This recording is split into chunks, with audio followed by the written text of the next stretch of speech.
आप सभी का स्वागत है आपके अपने YouTube चैनल अमित ट्यूटोरियल में। आज के क्लास में हम डिस्कस करेंगे फिजिक्स का एक और बेहतरीन चैप्टर जिसका नाम है ग्रेविटेशन। इट मींस गुरुत्वाकर्षण। चलिए जानते हैं इसमें कौन-कौन से लर्निंग ऑब्जेक्टिव्स के बारे में हमें जानकारी लेनी है। चलिए डिस्कस करते हैं। सबसे पहले हम डिस्कस करेंगे यहाँ पे क्या चीज, centrifugal force and centrifugal force. उसके बाद जानेंगे यहाँ पे ग्रेविटेशन, फोर्स ऑफ ग्रेविटी, उसके बाद यूनिवर्सल लॉ ऑफ ग्रेविटेशन, उसके बाद डिस्कस करेंगे importance of the gravitational force यानी कि ग्रेविटी। यहाँ पे जो है आपका, उसके बाद डिस्कस करेंगे यहाँ पे Kepler's law of planetary motion, फिर उसके बाद free fall, motion of the object under the influence of the gravitational force of the earth. फिर उसके बाद जानेंगे हम लोग यहाँ पे क्या चीज कि मास एंड वेट और इनके बीच का डिफरेंस भी हम डिस्कस करेंगे। उसके बाद डिस्कस करेंगे यहाँ पे thrust and pressure, what is thrust, what is pressure, what is difference between both, ये जो है आपका। फिर उसके बाद जानेंगे बेयोंसी एंड द आर्किमिडीज प्रिंसिपल, ये जो है बेयोंसी जानेंगे, बेयोंसी फोर्स क्या होता है वो डिस्कस करेंगे यहाँ पे। फिर आर्किमिडीज प्रिंसिपल जानेंगे और जो है कोई भी ऑब्जेक्ट कब फ्लोट करता है और कब सिंक करता है ये पता चलेगा आपका। ये जब हम क्या पढ़ेंगे आपका बेयोंसी पढ़ेंगे तब, यानी कि why object float and sink in the water, in the liquid etcetera. यहाँ है उसके बाद जानेंगे यहाँ पे डेंसिटी एंड रिलेटिव डेंसिटी। आया समझ में। चलिए बिना टाइम को बर्बाद किए हुए हम लोग क्या करते हैं, इसमें आगे की ओर बढ़ते हैं। चलिए सबसे पहले हम डिस्कस करेंगे यहाँ पे आपका क्या हो जाएगा, सेंटीपिटल फोर्स। देखिए आखिरकार हमें जो है ग्रेविटेशन में सेंटीपिटल फोर्स की जानकारी लेने की जरूरत हमें क्यों पड़ रही है। जो ये देखिए यहाँ पे जो है अर्थ के अराउंड क्या है आपका, मून क्या करता है, चक्कर लगाता है। अर्थ के अराउंड क्या लगाता है, मून चक्कर लगाता है। किसके वजह से लगाता है, ग्रेविटेशनल फोर्स की वजह से लगाता है। ये तो बात सही है, लेकिन जो है एक और फोर्स जो इमेजिनरी फोर्स काम करता है जिसकी वजह से वो क्या है आपका चक्कर लगाता है। कौन सा फोर्स है वो, सेंट्रीफ्यूगल फोर्स। आया समझ में। कौन सा फोर्स है भाई, सेंट्रीफ्यूगल फोर्स। जितने भी प्लैनेट्स हैं सारे के सारे प्लैनेट्स जो है क्या है आपका मून का क्या करते हैं, चक्कर लगाते हैं। वो किसके वजह से लगाते हैं, वह जो लगाते हैं आपका सेंट्रीफ्यूगल फोर्स की वजह से। किसकी वजह से, सेंट्रीपिटल फोर्स की वजह से। ये जो है आपका, इसीलिए हमें क्या है कि इसमें इससे पढ़ने की जरूरत है यहाँ पे। और जो एक दूसरा है आपका ग्रेविटेशन फोर्स, जो ग्रेविटेशन फोर्स की वजह से बहुत सारे जो हैं आपका फेनोमेना आपके अर्थ पे क्या होते हैं, घटते रहते हैं। जैसे कि लो टाइड्स और हाई टाइड्स आता है, ये जो है आपका क्या है, नेचुरल फेनोमेना है। ये भी क्या है, जैसे कि आपका जैसे मून जो है चक्कर लगाता है अर्थ का, किसके वजह से लगाता है भाई, ग्रेविटेशन फोर्स और सेंट्रीपिटल फोर्स की वजह से। ये जो है आपका इमेजिनरी फोर्स है, ये दोनों के दोनों क्या है, इमेजिनरी। इमेजिनरी समझते हैं, काल्पनिक फोर्स है। यह रियल में इस तरह का फोर्स होता नहीं है, इस तरह का रियल में फोर्स एग्जिस्ट करता ही नहीं है। बस क्या है कि जब सर्कुलर पाथ पे कोई भी ऑब्जेक्ट मोशन करता है तो वहां जो है सेंटर के टुवर्ड्स जो फोर्स एग्जर्ट होता है उसी को क्या बोलते हैं, सेंट्रीफ्यूगल फोर्स बोलते हैं। और क्या है आपका सेंटर से जो है आपका यानी कि फार अवे जो फोर्स एग्जर्ट होता है उसे बोलते हैं सेंट्रीफ्यूगल फोर्स। चलिए यहाँ पे हम एक एक करके दोनों के बारे में हम क्या करेंगे, यहाँ पे डिस्कस करेंगे। सबसे पहले हम जानेंगे क्या चीज, यहाँ पे जानेंगे सेंट्रीपिटल फोर्स। क्या जानेंगे यहाँ पे, सेंट्रीपिटल फोर्स। इट मींस इसका क्या,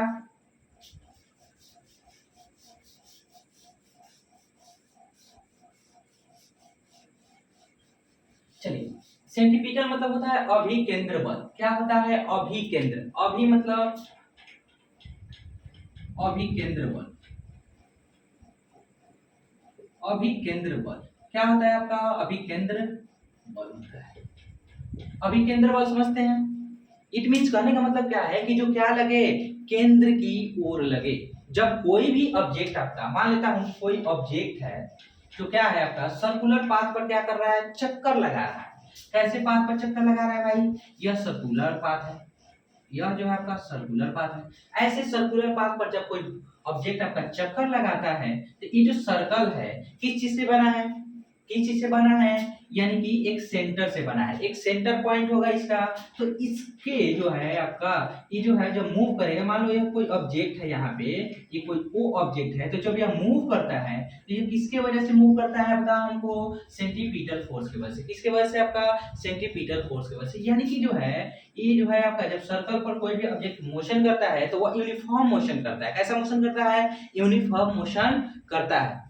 ठीक है, जब वह यूनिफॉर्म मोशन करता है तो वहां उसके स्पीड जो है कांस्टेंट रहते हैं, लेकिन उसके वेलोसिटी में हर एक क्षण क्या आता है, चेंजिंग आता है। हर एक क्षण, हर एक पॉइंट पर वेलोसिटी में क्या आता है, चेंजिंग आता है। उसी को बोलते हैं टेंजेंशियल वेलोसिटी बोलते हैं भैया। क्या बोलते हैं उसको, टेंजेंशियल वेलोसिटी। यहाँ जो है मान लो ऑब्जेक्ट इस पॉइंट पर आया तो यहाँ एक टेंजेंट खींचेंगे, या उसकी क्या हो जाएगी, वेलोसिटी हो जाएगी। ये इस पॉइंट पर आया, फिर इस पॉइंट से ऐसे, सॉरी क्या है ये गलत हो गया थोड़ा सा, इस पॉइंट पर आया तो ऐसे आया, फिर इस पॉइंट पर आया तो ऐसे आया। इस तरह से आपका क्या करता है, हर एक पॉइंट पर टेंजेंशियल वेलोसिटी वर्क करता है। ये जो होता है आपका हर एक सेकंड क्या होता है, आपका चेंज होते रहता है। हर सेकंड क्या होता है, चेंज। यहाँ पे जो है स्पीड कांस्टेंट होता है बट वेलोसिटी चेंज होता है। क्यों होता है, क्योंकि हर एक पॉइंट पर क्या है, डायरेक्शन में चेंजिंग आ रहा है। तो डायरेक्शन में चेंजिंग होने का मतलब क्या है कि उसके वेलोसिटी में चेंजिंग हो रहा है। ठीक है, जब डायरेक्शन की बात आ जाएगी स्पीड के साथ तो वह क्या कहलाएगा, आपका वेलोसिटी कहलाएगा। जब क्या है आपका, जब वेलोसिटी में चेंजिंग आएगा तो उसका मतलब उसमें क्या है, आपका एक्सीलरेशन प्रोड्यूस होगा। जब एक्सीलरेशन प्रोड्यूस होगा तो वहां फोर्स क्या होगा, आपका एग्जर्ट होगा ही होगा भैया। एक्सीलरेशन कब प्रोड्यूस होगा, जब उसका फोर्स एग्जर्ट होगा तब एक्सीलरेशन प्रोड्यूस होगा। समझ में आया, कोई दिक्कत इसमें। अब वो किस प्रकार का फोर्स वहां लग रहा है यह इस पर डिपेंड करता है। जैसे कि मान लो कि तुम क्या है कि एक, जैसे सपोज कर लो कि इसको हम लोग मोशन करा रहे हैं ऐसे।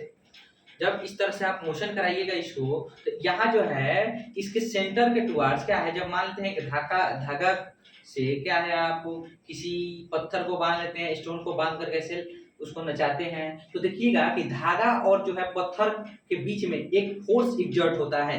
जैसे कि लगता है कि वह उसको क्या कर रहा है, खींच रहा है, यानी कि टेंशन फोर्स उस पर काम करता है। और वह टेंशन फोर्स जो है, वह टेंशन फोर्स जैसे ही क्या है, आप धागा को काट दीजिएगा या धागा टूटता है तो देखते हैं उसकी जो वेलोसिटी होती है, यानी कि वह टेंजेंशियल वेलोसिटी को गेन कर लेता है, इसलिए वह अचानक से इधर डायरेक्शन में भाग जाएगा, या जहां से टूटेगा यहाँ इस डायरेक्शन में, यानी कि जो है वह सीधा निकल जाता है। सीधा टूटने के बाद वह सीधा नहीं जाता है। कभी आप देखे हैं कि ऐसे चक्कर लगाता है, नहीं, वो क्या है जैसे ही टूटेगा तो वो सीधा निकलेगा।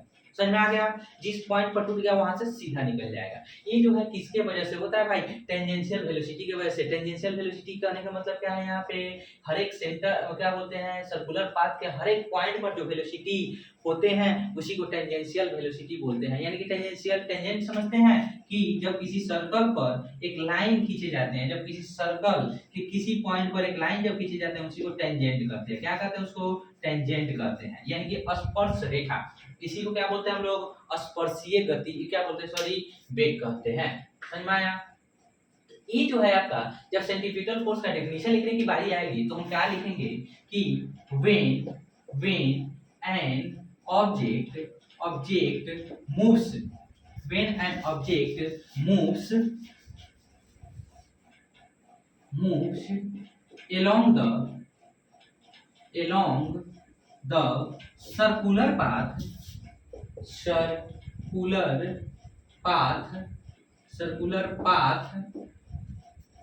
then a force acts towards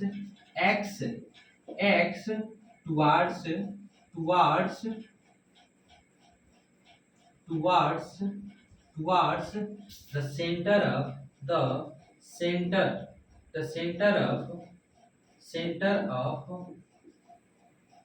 circular path. क्या है आपका, centre of circular path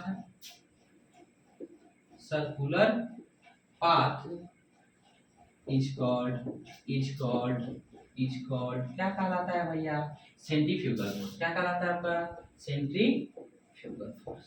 sir क्या, सेंट्रीपिटल फोर्स। क्या कहलाता है आपका, सेंट्रीपिटल फोर्स। क्या कहलाएगा आपका, सेंट्रीपिटल फोर्स। आया समझ में, क्या कहलाएगा आपका, सेंट्रीपिटल फोर्स। कोई दिक्कत इसमें, कोई भी दिक्कत क्या है कि जब सेंटर के टुवार्ड जो फोर्स लगेगा, मान लो कि कोई ऑब्जेक्ट जो है इस पर क्या कर रहा है, मूव कर रहा है, तो जब ये ऑब्जेक्ट मूव करेगा इस पर, तो क्या है इसमें जो है, इसमें जो फोर्स लगेगा किधर लगेगा, सेंटर के टुवार्ड्स, उसका एक्सीलरेशन किधर होगा आपका, सेंटर के टुवार्ड्स, किधर होगा उसका एक्सीलरेशन, ऑब्जेक्ट का एक्सीलरेशन किधर होगा भैया, ऑब्जेक्ट का एक्सीलरेशन उसके सेंटर के टुवार्ड्स होता है। आया समझ में? यहाँ पे जो है आपका, यहाँ पे जो है आपका हमेशा जो है टेंजेंशियल स्पीड और उसका जो एक्सीलरेशन क्या होते हैं, एक दूसरे के परपेंडिकुलर होते हैं, एक दूसरे के क्या होते हैं, परपेंडिकुलर होते हैं। यानी कि वेलोसिटी जो है हमेशा किसके परपेंडिकुलर होगा, यहाँ पे एक्सीलरेशन के परपेंडिकुलर होगा। किसी भी पॉइंट पर खींच लो भाई, किसी भी पॉइंट पर खींच लो, इस पॉइंट पर खींचोगे तो क्या होगा, यहाँ 90 डिग्री का ही एंगल बनाएगा। आया समझ में कि नहीं आया? तो यहाँ हम क्या लिखेंगे, यहाँ हम लिखेंगे जो हमारा सेंट्रीपिटल फोर्स है आपका, लिख सकते हैं it is a imaginary force. क्या है?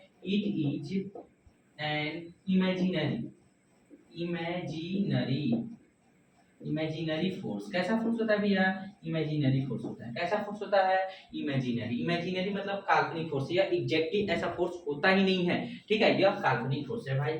यहाँ पे जो है आपका क्या लिख सकते हैं, इसका लिख सकते हैं इट्स एक्स टुवर्ड्स सेंटर, तो हो गया। उसके बाद जो है आपका इन मतलब जो है आपका क्या है, जो आपका है कौन सा मोशन, सर्कुलर मोशन में, इन सर्कुलर मोशन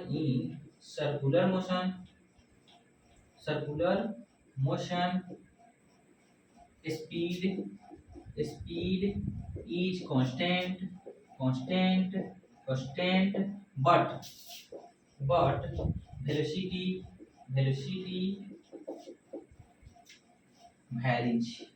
क्या आपका वेलोसिटी वैरीज, क्या करती है वेलोसिटी, यहाँ पे वैरी करती है। सो दैट यहाँ पे लिखते हैं, इसको मिटा दें, यहाँ पे लिखेंगे क्या चीज, सो दैट, इसलिए क्या होता है आपका, सो दैट एक्सीलरेशन प्रोड्यूस। अब बताओ यहाँ पे जो भाई इसके वजह से क्या होता है, यहाँ पे लिख सकते हैं सो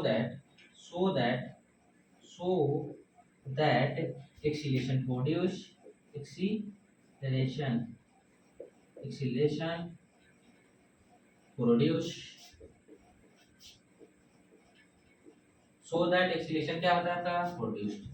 कोई दिक्कत इसमें? इसी की वजह से क्या होता है, वेलोसिटी में चेंजिंग आता है, वैरीज करता है, यानी कि हर समय क्या होता है, बदलते रहता है, हर क्षण क्या है, बदलते रहता है। इसके वजह से उसमें क्या आता है आपका, एक्सीलरेशन का प्रोडक्शन होता है, जिसके वजह से क्या होता है, फोर्स उस पर काम करता है। अब देखो ड्यूरिंग का क्या लिखेंगे यहाँ पे, ड्यूरिंग क्या लिखेंगे यहाँ पे, इन क्या लिखेंगे, in circular motion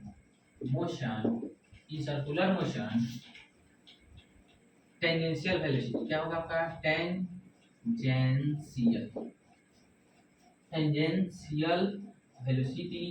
tangential velocity is perpendicular to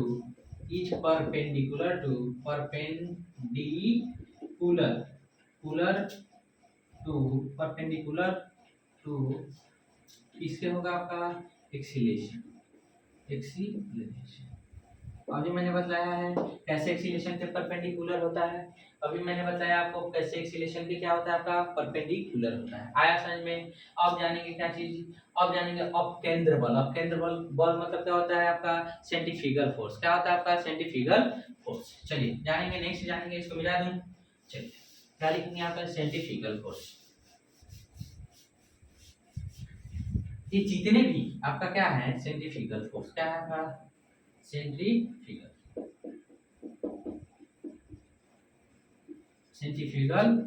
force. भाई यहाँ पे देखो, सेंट्रीफ्यूगल फोर्स करने का मतलब क्या है कि जो क्या है, सेंटर के आउटसाइड लगे, किधर लगे, आउटवार्ड समझते हो, मतलब कि दूसरे तरफ, समझ में आ गया। यानी कि क्या है, इधर नहीं लगे यह फोर्स, यह किधर लगता है, सेंटर से इस साइड, यानी कि ऑब्जेक्ट यहाँ पे है तो यहाँ जो लगता है इस साइड। इसीलिए देखते हैं जब भी कोई व्हीकल आप क्या करते हैं, जब घुमाते हैं तो कभी कभी आप क्या करते हैं, सेंटर के टुवर्ड्स आप मुड़ जाते हैं, ऐसे मुड़ जाते हैं, ठीक है। तो वह जो बैलेंस बना रहता है किसके वजह से बना रहता है, जब कोई व्हीकल, कोई बाइक राइडर जो है, बाइक जो है किसी मोड़ पर जब घुमाता है इस तरह का गोलाकार मोड़ पे, तो उस पीरियड में जो है वो इस तरह से हो जाता है, लेकिन फिर भी वह नहीं गिर पाता है। क्यों नहीं गिर पाता है, उसके पीछे का क्या रीजन है, उसके पीछे का रीजन है कौन सा फोर्स, सेंट्रीफ्यूगल फोर्स, जो क्या लगता है, इक्वल और अपोजिट लगता है, किसके, सेंट्रीपिटल फोर्स के। आया समझ में? इसी को बोलते हैं, इसी पे चाहे बल को बोलते हैं, कौन सा बल बोलते हैं, इसको अपकेंद्र बल बोलते हैं। क्या बोलते हैं, केंद्र। ऑफ कौन केंद्र मतलब क्या है, आउटसाइड ऑफ केंद्र, यानी कि ऑफ केंद्र बहुत। कोई दिक्कत इसमें? इसका हम डेफिनेशन कैसे लिखेंगे? लिखेंगे when an object moves along the circular path, क्या आपका along the circular path, along the circular path, then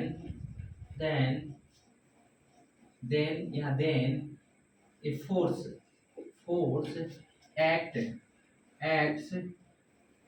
acts outward, क्या लिखेंगे,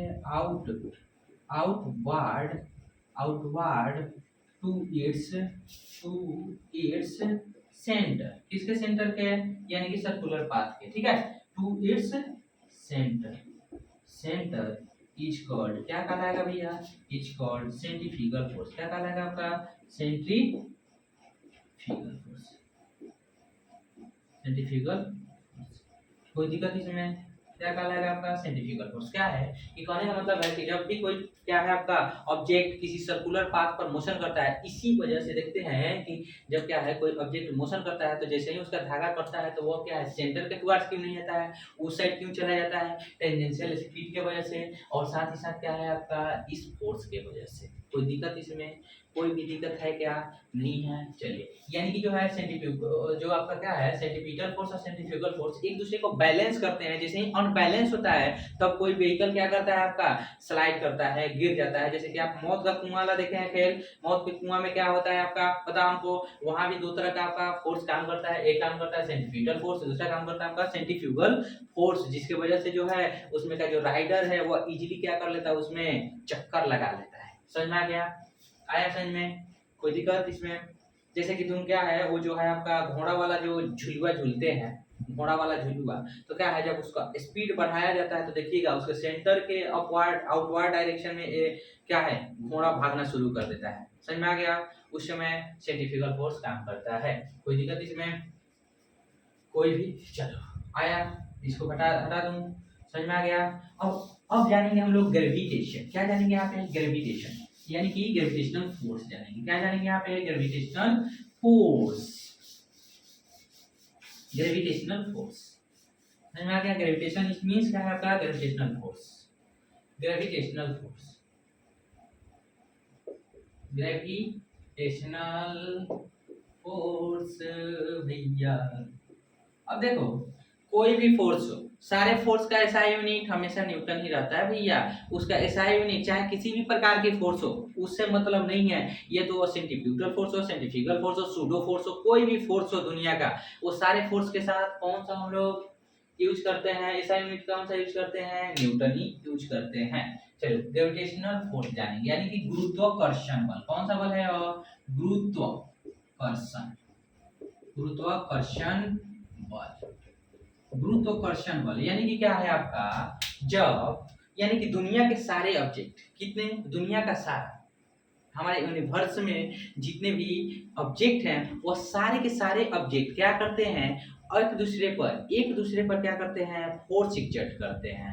अब उस फोर्स को क्या कहते हैं हम लोग? ग्रेविटेशनल फोर्स कहते हैं। यानी कि अपने सेंटर के टुवार्ड्स, अपने सेंटर के एलोंग जो है आपका, या बोल सकते हैं line joining of their centre, क्या करते हैं? एक तरह का फोर्स एग्जर्ट करते हैं। तो वैसे फोर्स को हम क्या बोलते हैं? ग्रेविटेशनल। मान लो कि यह दो ऑब्जेक्ट है हमारे यूनिवर्स का, कोई भी है, या सेलेस्टियल हो या टेरेस्ट्रियल हो, उससे कोई मतलब नहीं है। सेलेस्टियल कहने का मतलब क्या है? यानी कि हमारे जो ब्रह्मांड में कोई भी ऑब्जेक्ट, ठीक है। टेरेस्ट्रियल कहने का मतलब क्या है? हमारे अर्थ पर छोटा बड़ा कोई भी ऑब्जेक्ट। ये जो है आपका मान लो दो ऑब्जेक्ट है, यानी कि ये दोनों ऑब्जेक्ट क्या कर रहे हैं? यहाँ पे एक दूसरे के ऊपर फोर्स लगा रहे हैं। यह है आपका m1 ऑब्जेक्ट है, यह क्या है आपका m2 है। मान लो कि है इसका मास m2 है, इसका मास m1 है, ठीक है। तो ये जो है f1 फोर्स एग्जर्ट कर रहा है, इसको क्या कर रहा है? आप खींचने का काम कर रहा है भैया। यानी कि m1 क्या करेगा? इधर खींचेगा, m1 अपने तरफ खींचेगा, यानी कि यह जो है f1 फोर्स लगा रहा है यहाँ पे, और ये जो है f2 फोर्स क्या करेगा आपका? यह जो है आपको इधर, यानी कि f2 जो है इधर खींचेगा। समझ में आ गया। यानी M2 ऑब्जेक्ट क्या करेगा, F2 फोर्स लगाएगा जो किधर होगा, इस डायरेक्शन में होगा। M1 ऑब्जेक्ट किधर फोर्स लगाएगा, इधर फोर्स लगाएगा। यानी कि दोनों के दोनों ऑब्जेक्ट क्या करते हैं, अपने सेंटर के एलोंग जो लाइन ज्वाइनिंग है उसी के एलोंग क्या करते हैं, फोर्स एग्जर्ट करते हैं। क्यों, इसके पीछे का क्या रीजन है, इसके पीछे का रीजन है आपका क्या चीज, सेंटर ऑफ मास। समझ में आ गया। जितने भी ऑब्जेक्ट हैं क्या करते हैं, फोर्स एग्जर्ट करते हैं अपने सेंटर ऑफ मास के टुवर्ड्स, यानी कि क्या है आपका एलोंग। कोई दिक्कत इसमें, लिखेंगे यहाँ पे, जानेंगे यहाँ पे लिखेंगे, यानी कि एवरी ऑब्जेक्ट, क्या लिखेंगे, every object in the universe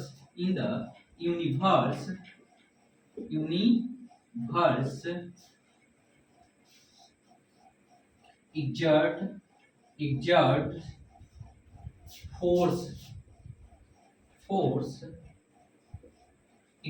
force, या क्या लिखेंगे, exert attraction force लिखेंगे भैया। कौन सा फोर्स, attraction force। अट्रैक्शन कैसा फोर्स है भाई, ग्रेविटेशनल फोर्स क्या है, अट्रैक्शन। सिर्फ और सिर्फ क्या है, यह अट्रैक्शनल फोर्स है। कैसा फोर्स है आपका, अट्रैक्शन फोर्स है, ठीक है। यह सिर्फ और सिर्फ अट्रैक्ट करता है।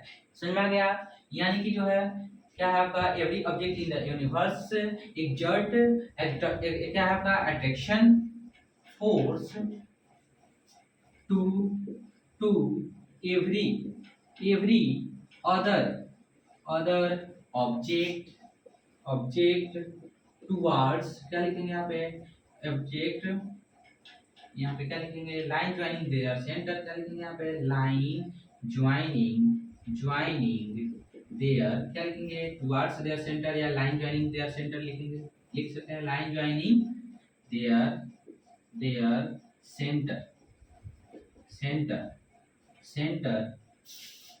सेंटर्स लिखेंगे, line joining there centres is called, क्या कहलाएगा भैया, इज कॉल्ड ग्रेविटेशनल फोर्स। क्या कहलाएगा, ग्रेविटेशनल फोर्स।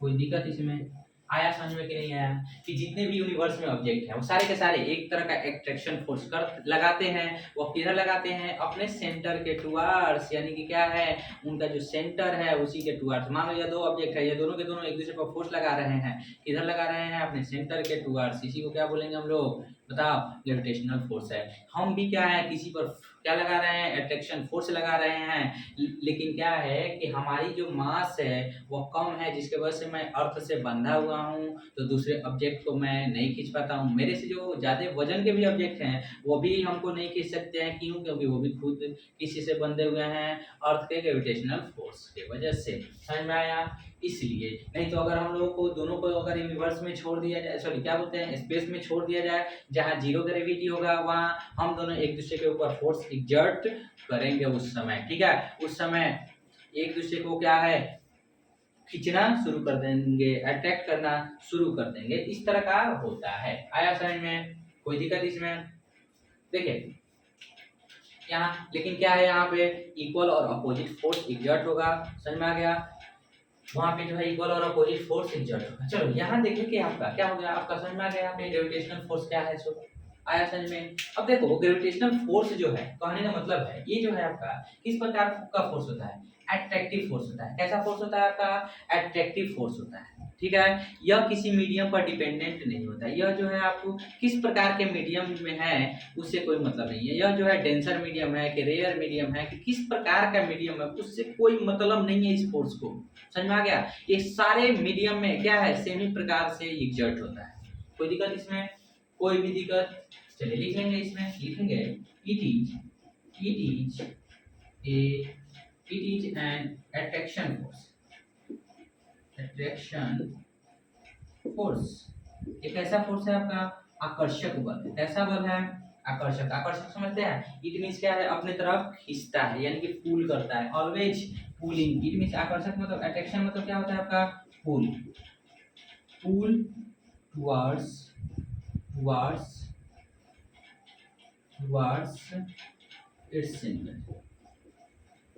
its center। आया समझ में, towards its center। कोई दिक्कत इसमें, towards its center ये चीज है आपका। दूसरा क्या है, it it do not depend upon क्या आपका डू नॉट डिपेंड अपॉन किस चीज पर डिपेंड नहीं करता है, मीडियम पर, डिपेंड अपॉन मीडियम, कि किस प्रकार के मीडियम, यह जो है मीडियम पर डिपेंडेंट नहीं होता है कि किस प्रकार के मीडियम में यह काम कर रहा है। कोई दिक्कत इसमें, ये जो है आपका किसी भी मीडियम में जो है सेम ही काम करेगा, सेम ही रहेगा। अगर 100 न्यूटन का फोर्स एग्जर्ट कर रहा है तो 100 न्यूटन ही रहेगा, वह जो है कम नहीं हो सकता है, ना ही उससे ज़्यादा हो सकता है। या उसको क्या है पानी में रख दीजिए तब, या उसको कहीं भी रख दीजिए तब सेम ही आपका काम करेगा। कोई दिक्कत इसमें। चलिए अब जानेंगे यहाँ पे हम लोग, यहाँ हम जानेंगे फोर्स ऑफ ग्रेविटी जानेंगे। क्या जानेंगे यहाँ पे, फोर्स ऑफ ग्रेविटी। अच्छा बताओ भाई, ग्रेविटेशन में और फोर्स ऑफ ग्रेविटी में क्या डिफरेंस है? चलो यहाँ समझ में आएगा आपको कि what is meant by the force of gravity. Sorry क्या है आपका फोर्स ऑफ ग्रेविटी, क्या लिखेंगे, गुरुत्व बल। फोर्स ऑफ क्या लिखेंगे यहाँ पे, force of gravity, force of gravity जानेंगे, यानी कि गुरुत्व बल। क्या जानेंगे यहाँ पे, गुरुत्व, गुरुत्व, सॉरी भाई ऐसे लिखते हैं ना, गुरुत्व, गुरुत्व बल। कोई दिक्कत इसमें, या हम डिस्कस करेंगे गुरुत्व बल। समझ में आया? ये जो है आपका देखो भाई, गुरुत्व बल की जब भी बात हम करते हैं तो ये जो है अर्थ के सेंटर के टुवर्ड्स, कोई भी ऑब्जेक्ट जो है अर्थ के सेंटर के टुवर्ड्स पुल होते हैं, यानी कि अट्रैक्ट होते हैं, उसको हम क्या बोलते हैं, गुरुत्व बल कहते हैं। क्या कहते हैं उसको, गुरुत्व बल। इट मींस क्या है, क्या बोलते हैं उसको, फोर्स ऑफ ग्रेविटी बोलते हैं। क्या बोलते हैं, फोर्स ऑफ ग्रेविटी। लिखना कि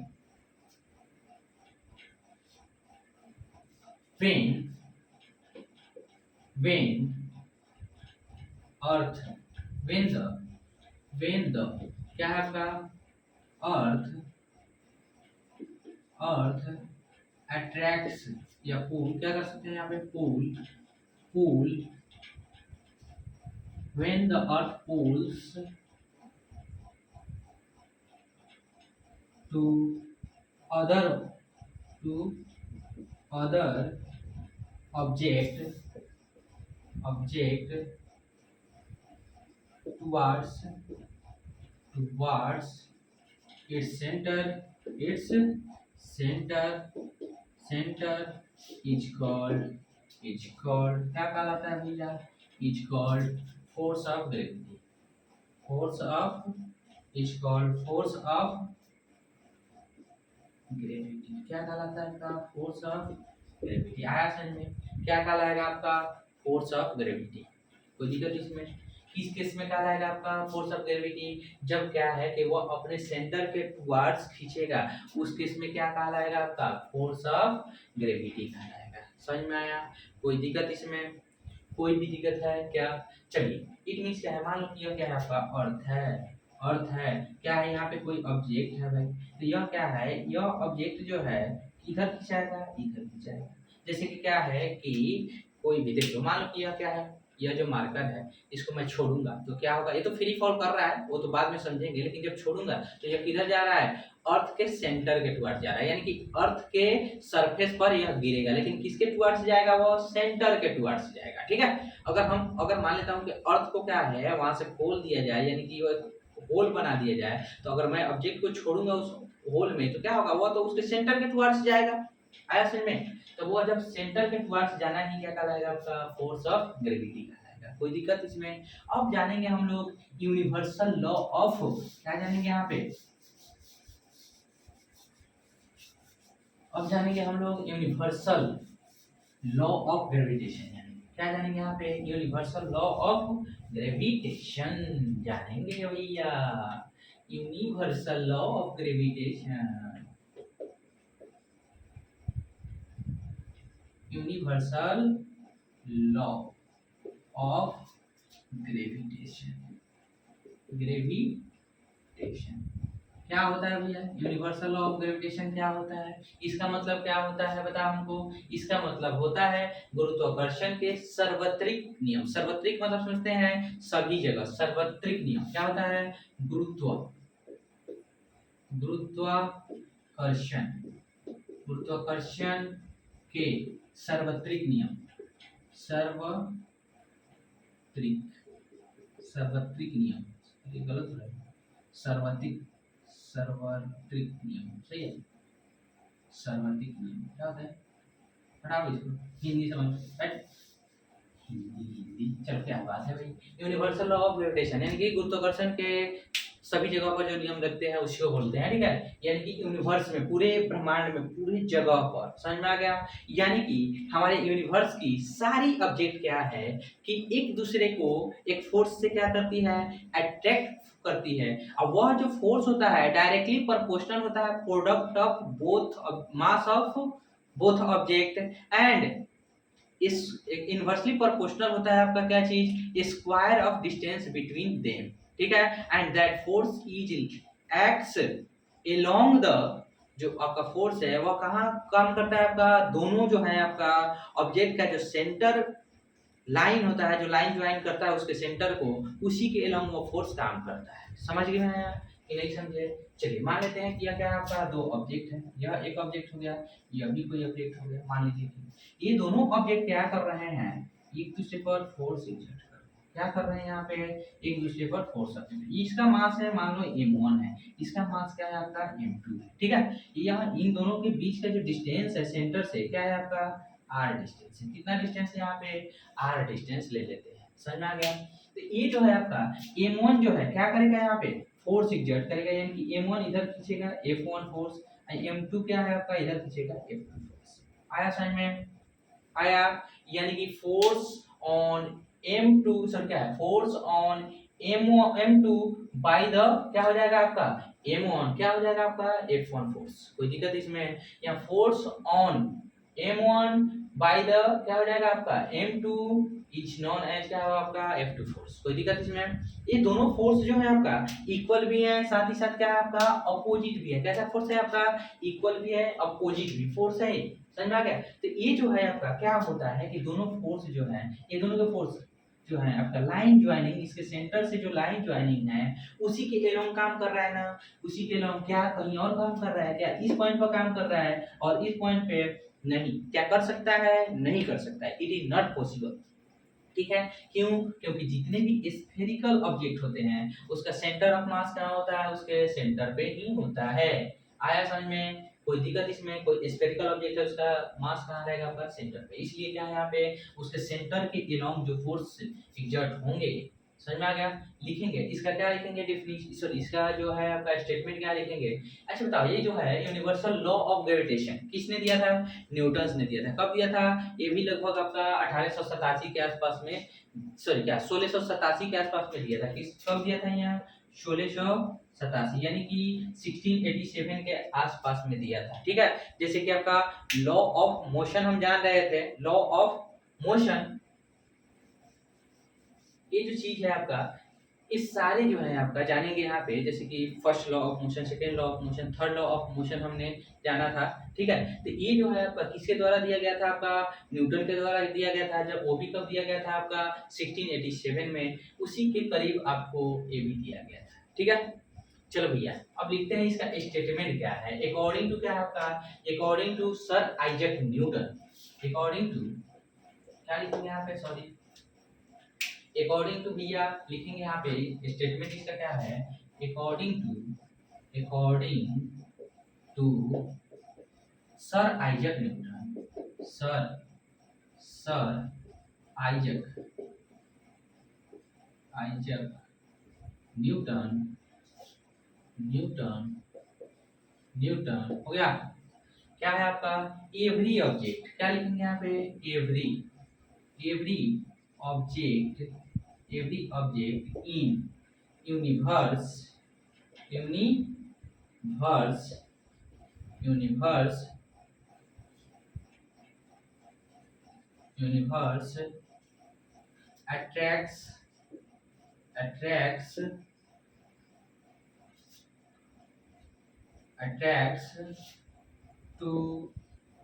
attracts to every other object, क्या है आपका every other object to with a force, क्या लिखेंगे यहाँ पे, with a force that is force that is directly proportional to with a force that is directly proportional, क्या होता है आपका, directly proportional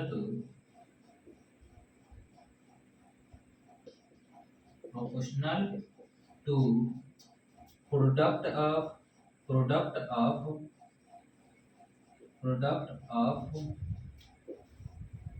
masses, their masses and inversely proportional to, क्या आपका, inversely proportional to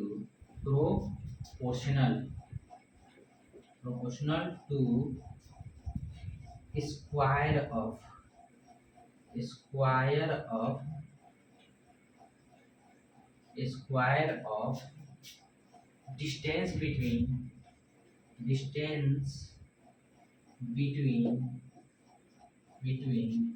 them क्या हो जाएगा, and the force is, लिखेंगे and force and that force is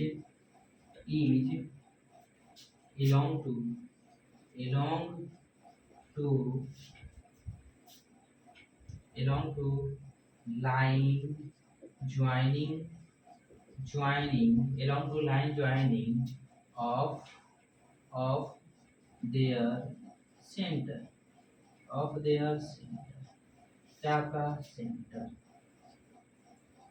centres, कोई दिक्कत इसमें, ऑफ देयर सेंटर्स, आया समझ में। यानी कि जितनी भी ऑब्जेक्ट हैं यूनिवर्स में वो सारे के सारे जो हैं, ठीक है, प्रत्येक ऑब्जेक्ट, यूनिवर्स की प्रत्येक ऑब्जेक्ट और जो है दूसरे प्रत्येक ऑब्जेक्ट पर क्या करती है, एक तरह का फोर्स एग्जर्ट करती है, और वह जो फोर्स होता है उनके मास के गुणनफल के समानुपाती होता है, और उनके बीच के दूरी के क्या बोलते हैं, उनके बीच के दूरी के वर्ग के व्युत्क्रमानुपाती होता है, क्या होता है, व्युत्क्रमानुपाती होता है, यानी कि इनवर्सली प्रोपोर्शनल, इट मींस क्या होता है, व्युत्क्रमानुपाती। समझ में आया कि नहीं आया। चलिए इसके स्टेटमेंट को हम लोग क्या करते हैं, यहाँ पे फुलफिल करते हैं। इट मींस क्या है, दैट मींस क्या है यहाँ पे भैया, दैट मींस क्या है यहाँ पे, इसको मिलाते हैं भैया, हो गया, कोई दिक्कत इसमें। चलिए यानी कि कहा क्या है, इसमें कहा क्या है कि दैट इज, इट मींस क्या है कि जैसे कि फोर्स जो है, फोर्स है कि इसके प्रोपोर्शनल है डायरेक्टली उनके मास के गुणनफल, इट मींस क्या है, प्रोडक्ट मींस क्या होता है, गुणनफल होता है, यानी कि m1 m2, ठीक है भैया, m1 into m2, इसको मान लेते हैं हम लोग इक्वेशन 1 मान लेते हैं। अब दूसरा क्या है, एंड दूसरा नंबर क्या है, इनवर्सली प्रोपोर्शनल किसके हैं, square of distance between them, f जो होगा आपका क्या होगा, f जो होगा किसके होगा आपका, इनवर्सली प्रोपोर्शनल 1/r², इसको मान लेते हैं इक्वेशन 2, ठीक है, कोई दिक्कत। इसी स्टेटमेंट को हम लोग मैथमेटिकल फॉर्म में लिख रहे हैं, किस फॉर्म में लिख रहे हैं, मैथमेटिकल फॉर्म में, कोई दिक्कत इसमें। तो ये जो है आपका, इसको क्या लिख सकते हैं, मिटा दूं, इसको मिटा सकता हूं मैं। चलो यहाँ जो है आपका, इसको हम लिखेंगे क्या चीज भैया, इसको हम लिखेंगे यहाँ पे, जैसे कि दोनों इक्वेशन को क्या करेंगे, कंबाइन करेंगे, कंबाइनिंग, क्या लिखेंगे, कंबाइंड इक्वेशन 1 एंड 2, इक्वेशन 1 और 2 को क्या करेंगे हम लोग यहाँ पे कंबाइन करेंगे, जब कंबाइन करेंगे तो क्या हो जाएगा, f डायरेक्टली प्रोपोर्शनल होगा m1 into m2 divided by r² हो जाएगा भैया, क्या हो जाएगा यहाँ पे, r² हो जाएगा। यहाँ जो है जब हम प्रोपोर्शनलिटी कांस्टेंट को हटाएंगे तो क्या हो जाएगा, यहाँ पे जब प्रोपोर्शनलिटी कांस्टेंट को हटाएंगे तो f इज इक्वल टू, इसकी जगह पर हम कोई ना कोई कांस्टेंट रखेंगे, कोई ना कोई कांस्टेंट वैल्यू रखेंगे, और वो कांस्टेंट वैल्यू क्या होता है आपका, कैपिटल G होता है, कैपिटल G, इसको लिखते हैं m1 into m2 divided by r², कोई दिक्कत इसमें। यह क्या होता है आपका, f is equal to G m1 into m2 by r² होता है, कोई दिक्कत इसमें। चलिए यहाँ जो है आपका, मान लीजिए कि ये समझ में आ गया आपका, आया समझ में कि नहीं आया? आ गया। देखो अब यहाँ जो है जी क्या है, हियर हियर हियर जी, जी क्या है यहाँ पे, यह जो है आपका यूनिवर्सल कांस्टेंट है। क्या आपका? Universal universal constant, universal constant है। ठीक है, ये क्या आपका यूनिवर्सल कांस्टेंट, यानी कि इसी को बोलते हैं लोग, हम लोग क्या बोलते हैं, यूनिवर्सल ग्रेविटेशनल कांस्टेंट के नाम से भी जानते हैं, यूनिवर्सल ग्रेविटेशनल कांस्टेंट के नाम से भी जानते हैं। Gravitational, TATION, universal gravitational constant. ठीक है, यूनिवर्सल ग्रेविटेशनल कांस्टेंट होता है। इसकी जो वैल्यू क्या होती है, इसकी वैल्यू होती है G इज इक्वल टू, होता है आपका 6 इंटू 6 सॉरी क्या आपका 6 पॉइंट होता है, सॉरी क्या है 6.67 इंटू 10⁻, कितना होता है आपका, बताओ हमको, -11 न्यूटन मीटर स्क्वायर पर, क्या होता है आपका, केजी स्क्वायर। समझ में आ गया? यहाँ न्यूटन मीटर स्क्वायर पर केजी स्क्वायर होता है। अब बताओ इसको सबसे पहले किसने दिया था, it is given by, it is given by, किसके द्वारा दिया गया था भाई, किसके द्वारा दिया गया था, हेनरी क्वेंडिस के द्वारा। किसके द्वारा दिया गया था, हेनरी क्वेंडिस, हेनरी हेनरी क्वेंडिस के द्वारा। किसके द्वारा, क्वेंडिस,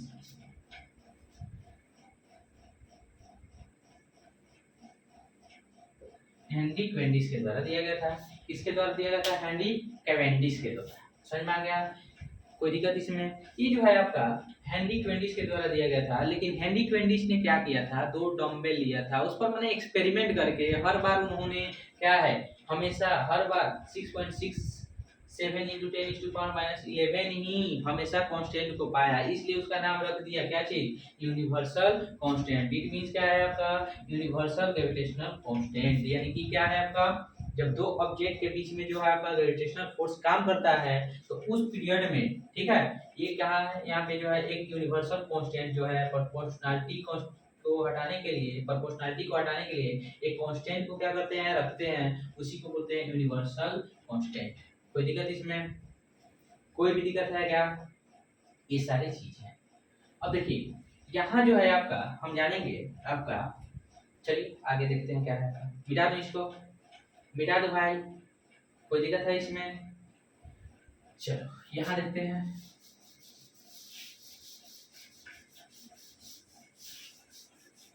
कि सांसों की जरूरत हो ऐसे जिंदगी के लिए, मुझको सनम चाहिए आशिकी के लिए। चलो हो गया। अब देखो यहाँ जो है आपका, हम क्या जान रहे थे, ये जो है आपका इसका इम्पोर्टेंस चाहिए, इसका क्या इम्पोर्टेंस है हमारे जो दैनिक जीवन में, हमारे लाइफ में जो है इसकी क्या इम्पोर्टेंस है भैया, बताओ हमको। हम लोग जो है अर्थ पे हैं, किसके वजह से हैं, ग्रेविटेशन के वजह से। किसके वजह से है भाई, ग्रेविटेशन के वजह से। चलो इस पर एक क्वेश्चन कर लूँ क्या, चलो एक क्वेश्चन करो इस पे, यहाँ पे लिखेंगे, क्वेश्चन रहेगा आपका, फाइंड, क्या लिखेंगे यहाँ पे, फाइंड द फोर्स बिटवीन, आपका क्या है आपका, both object, both, find the force between objects, लिख सकते हैं यहाँ पे, ऑब्जेक्ट्स, ऑब्जेक्ट्स, मान लो कि कोई ऑब्जेक्ट है यहाँ, ये भी ऑब्जेक्ट है, इन दोनों के बीच का डिस्टेंस है आपका कितना, 3 इंटू 10⁻, क्या आपका 3 इंटू 10⁻, हो गया आपका 4 मीटर या 3 मीटर, 3 मीटर इतना है। अब देखो इसका मास दिया है, यह m1 है, यह m2 है, क्या आपका m1 m2, इसका जो मास है आपका 5 इंटू 10⁻, कितना है, यहाँ 6 है, यहाँ है आपका 5 इन, क्या है यहाँ पे 6 इंटू 10⁻, इसको मान लो, कोई दिक्कत इसमें? अब बतलाना है कि इन दोनों के बीच में जो फोर्स एग्जर्ट होगा वो कितना फोर्स होगा, यही बताना है। Find out the force between the object, कितना फोर्स ये एग्जर्ट करेगा। चलिए देखते हैं। इसकी मास दी है, कितना है मास, m1 की मास क्या है केजी में, इतना केजी है। ये जो है m2 का मास है, कितना केजी है भाई बोलो, यानी कि 6 × 10⁹ केजी के करीब है। कोई दिक्कत इसमें, कोई भी दिक्कत। चलो हम क्या करेंगे, इन दोनों के बीच का फोर्स निकालेंगे। तो हमारे पास क्या है, हमारे पास क्या है, एक फॉर्मूला है। क्या है, एक मैथमेटिकल फॉर्मूला है फोर्स निकालने का। F इज इक्वल टू क्या होता है, G into m1 m2 divided by क्या हो जाएगा आपका r स्क्वायर होता है। यही यूज करेंगे, यानी कि हम कौन सा फॉर्मूला यूज करेंगे, ग्रेविटेशनल क्या है, ग्रेविटेशनल लॉ ऑफ क्या लिखेंगे यहाँ पे, sorry universal law of gravitation का फॉर्मूला यूज करेंगे यहाँ पे। F इज इक्वल टू क्या लिखेंगे, F इज इक्वल टू लिखेंगे G का वैल्यू कितना होता है 6.67 into 10⁻11 into, अब बताओ क्या लिखेंगे, m1 का वैल्यू लिखेंगे 5 into 10⁻6 into क्या लिखेंगे यहाँ पे बताओ हमको, ये हो जाएगा आपका 9 6 सॉरी क्या आपका 6 into 10⁻, कितना हो गया आपका 9, ठीक है, डिवाइडेड बाई आर स्क्वायर की जगह क्या लिखेंगे 3 इंटू क्या है 10⁻6 सॉरी 3 है, इसका हम स्क्वायर कर लेंगे, ठीक है। तो यहाँ हम मल्टीप्लाई करेंगे तो ये हो जाएगा आपका क्या चीज, लिखेंगे 6.67 इंटू 10⁻11 इंटू 10⁻, कितना हो जाएगा यहाँ पे बताओ हमको, यहाँ 6×5 = 30 हो गया, इंटू 10⁻, कितना हो जाएगा यहाँ पे, इस हो जाएगा आपका 6 + 9 कितने होते हैं 15। कोई दिक्कत इसमें, डिवाइडेड बाई हम क्या कर लेंगे यहाँ पे 9 इंटू 10⁻6। अब बतलाओ भाई, यहाँ तो हम काट लेते इसको आराम से, जब काटेंगे तो ये हो जाएगा आपका 10⁻, कितना हो जाएगा यहाँ पे 10⁻9 हो जाता। अब चलो 3 3 जा 9 होता है, कोई दिक्कत इसमें। अब इसमें हम क्या कर लेंगे, मल्टीप्लाई कर लेंगे तो ये हो जाएगा आपका क्या चीज 6.67 इंटू 10⁻, कितना हो जाएगा, यह क्या है आपका घट जाएगा 9 में से 11 क्या है 11 में से 9 को घटाएंगे तो कितना हो जाएगा आपका -2 हो जाएगा, -2 डिवाइडेड बाई हो गया आपका 3। इसको हम कटा लेंगे भैया, जब कटाएंगे तो यह कट जाएगा आराम से, 3 दूनी 6, 3 दूनी 6, 3 दूनी 6, और उसके बाद एक बचा, उसके बाद क्या हो गया आपका 0, तो उसके बाद लिखेंगे 3 3 9 डॉट डॉट डॉट ऐसे, यानी कि ये हो जाएगा 2 पॉइंट क्या हो जाएगा आपका, सॉरी क्या है 2 इंटू क्या है 22.23 इंटू 10⁻⁻2 हो जाएगा न्यूटन। या इसको हम लिखना चाहते हैं तो कैसे लिखेंगे, यहाँ पे लिख सकते हैं 0.22 क्या हो जाएगा 23 न्यूटन। आया समझ में, यही इसका आंसर होगा। कोई दिक्कत इसमें, कोई भी दिक्कत है क्या, फटाफट हो गया। अब चलो भाई हम क्या करते हैं, अब जानेंगे इम्पोर्टेंस, जानेंगे उसका, क्या जानेंगे इम्पोर्टेंस।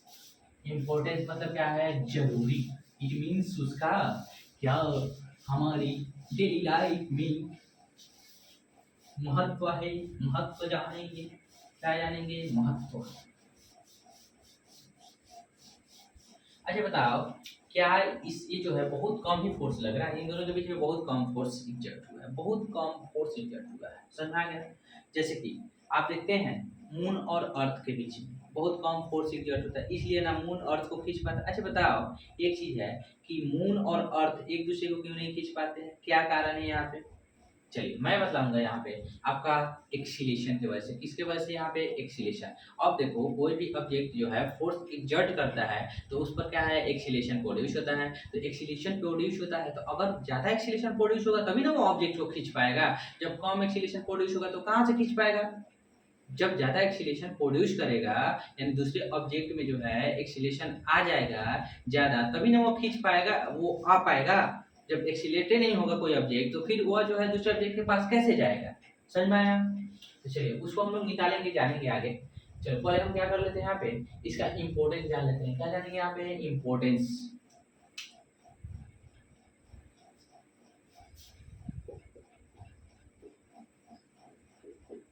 अच्छा, एक मेरा क्वेश्चन है भैया, importance of gravitation of gravitation क्या है, एक क्वेश्चन है हमारा। क्या क्वेश्चन रहेगा आपका? ये जो है आपका यूनिवर्सल लॉ ऑफ ग्रेविटेशन किस किस चीज को फॉलो करता है भैया? Universal law of gravitation square, inverse square law को क्या करता है आपका? फॉलो करता है। क्या करता है आपका? इनवर्स स्क्वायर लॉ को फॉलो करता है। आया समझ में कि नहीं आया? चलो उस पर हम लोग क्वेश्चन करेंगे, दो चार क्वेश्चन हम लोग उस पर एक दो करेंगे। यहाँ पे पहले इंपॉर्टेंस हम इसका जान लेते हैं, फिर उसके बाद क्वेश्चन करेंगे और आज के क्लास हम यहीं पर स्थगित करेंगे। चलिए यहाँ पे ध्यान देते हैं क्या है आपका, जैसे इम्पोर्टेंस, इसका इम्पोर्टेंस क्या हो जाएगा? तो लिख लेंगे इट बाइंड्स अस, क्या होगा आपका? It bind us on the ground of earth. Earth हो गया। यह क्या करता है? हमें बांध कर रखता है। कहाँ बांध कर रखता है? ऑन द ग्राउंड ऑफ अर्थ। ठीक है, लिखेंगे यहाँ पे,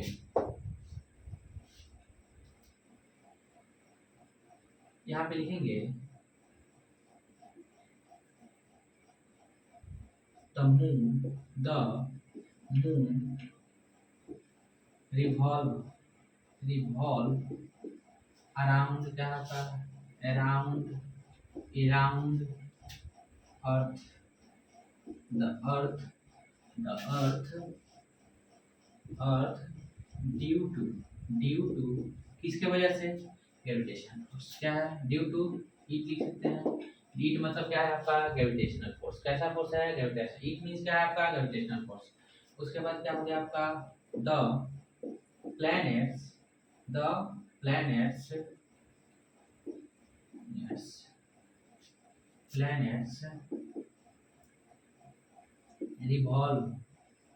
revolve around the sun due to it, किसके वजह से भाई? ग्रेविटेशन के वजह से। किसके वजह से? ग्रेविटेशन की वजह से। अब एक और लिख लो भैया, एक और लिख लो कि एन ऑब्जेक्ट, एक और 5 लिखते हैं। An object fall on the ground of earth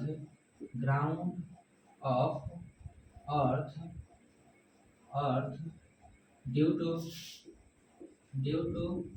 gravitation।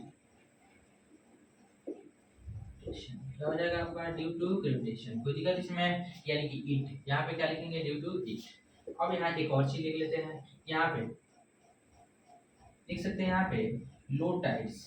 लो को क्या बोलते हैं? नैप टाइड्स के नाम से भी जानते हैं। कौन सा टाइड्स बोलते हैं उसको? लो को नैप टाइड्स। चलो नैप टाइड्स। अब भैया नैप टाइड्स कहने का मतलब क्या होता है?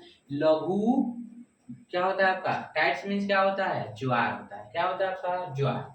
जैसे लघु ज्वार, दीर्घ ज्वार का नाम सुना है। ज्वार भट्टा जो आता है समुद्र में, जो लहर आती है पानी की काफी तेजी से, उसी को बोलते हैं टाइड्स। ये जो है आपका लो टाइड्स, वो क्या बोलते हैं? नैप टाइड्स बोलते हैं। लो एंड, क्या लिखेंगे? लो मीन्स क्या होता है? नैप, यानी कि टाइड्स एंड यहाँ क्या लिख सकते हैं? High tides. क्या हो जाएगा? हाई मीन्स क्या होता है? Spring tides. स्प्रिंग टाइड्स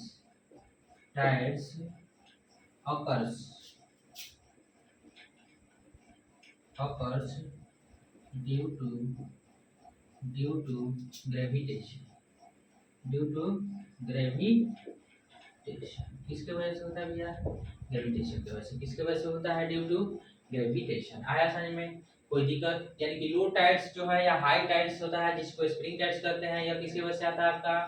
बताओ हमको। Due to gravitation. अब भाई लो टाइड्स क्या होता है? लो टाइड्स यानी लघु ज्वार कब आता है? जब देखो क्या है, मून, अर्थ और सन जो है आपका, जब एक दूसरे के साथ 90 डिग्री का एंगल बनाता है। कब बनाता है? देखो 90 डिग्री का एंगल बनाता है मतलब बनाता है। इट मीन्स जैसे कि मान लो यहाँ पे क्या है आपका सन है, ये जो है आपका अर्थ है। अब क्या करता है अर्थ भैया का चक्कर कौन लगाते हैं?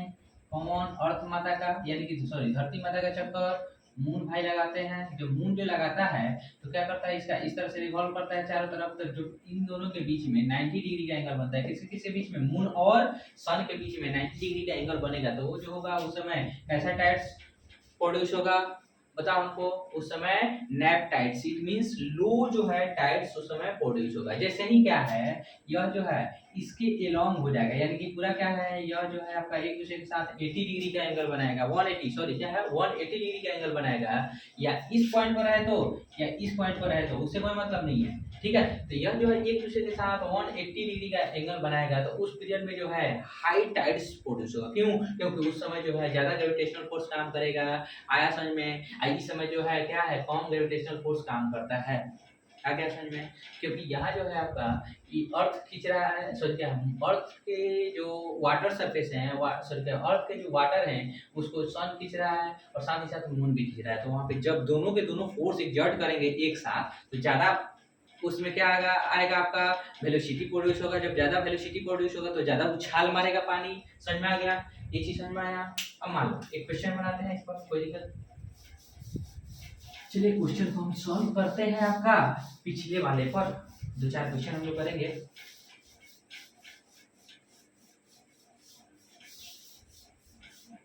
देखो एक क्वेश्चन है आपका, क्वेश्चन अच्छा एक क्वेश्चन है मेरा क्वेश्चन।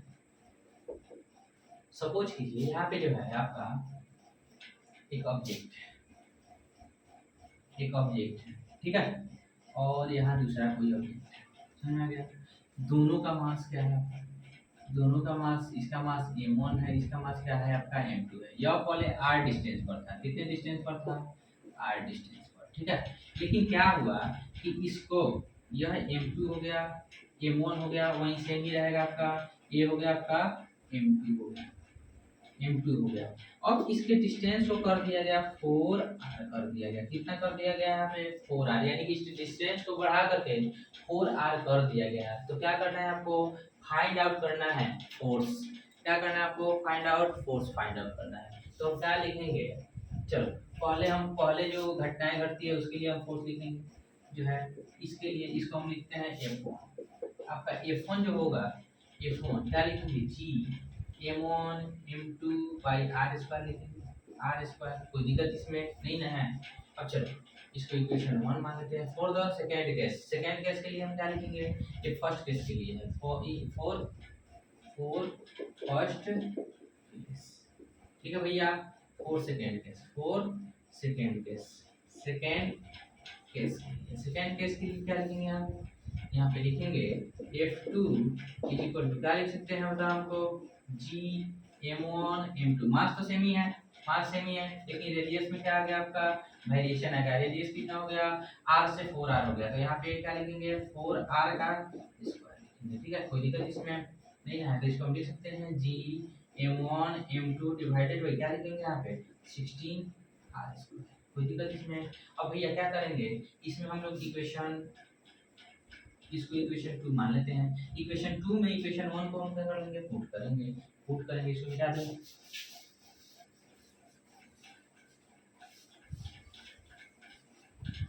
कैसे पुट करेंगे भैया? याद है लोग, यहाँ जो है G m1 m2 divided by r square है। यहाँ पे क्या है? G m1 m2 by r square है। तो यानी कि क्या है, इसके बदले में हम लोग क्या लिख सकते हैं भैया? इसके बदले में हम लिख सकते हैं F1। लिख सकते हैं कि नहीं लिख सकते हैं? बिल्कुल लिख सकते हैं, बिल्कुल। यानी कि जो है आपका F2 इज इक्वल टू, हम लिख सकते हैं यहाँ पे F1 डिवाइडेड बाई क्या हो जाएगा आपका? 16। इट मींस क्या है आपका?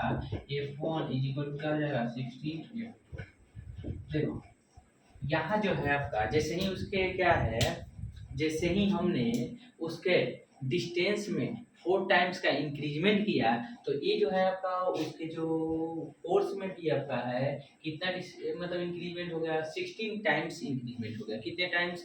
16 टाइम्स। यानी कि उसके जो है डिस्टेंस में हमने 4 टाइम्स इंक्रीजमेंट किया, तो उसके फोर्स में 16 टाइम इंक्रीजमेंट हो गया। इसका मतलब क्या है? इसका मतलब है जो फोर्स जो है इन्वर्सली प्रोपोर्शनल है। क्या चीज यहाँ पे?